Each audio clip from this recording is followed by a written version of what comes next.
dia de San Valentín está tocando surpresa e regalo ng chocolate, flor, coração. Agora si abo por regalar algo más grande. Desde 2024, Mini Mega no ha conocido un ganador que ha surpasado la suma de 2 millones de florins. Ahora aquí hay oportunidad para Día de San Valentín abo of bota regalar uma pessoa que bota estima mais hopi mês e ticket ganador de San Valentín.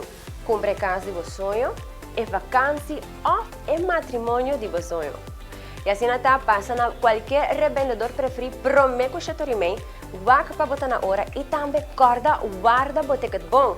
E assim para nós se abo porta e promete ganador de 2025 para o ganador de suma milionário com loto para deporte. Assim está corda, check boteca trampang off, faz um regalo.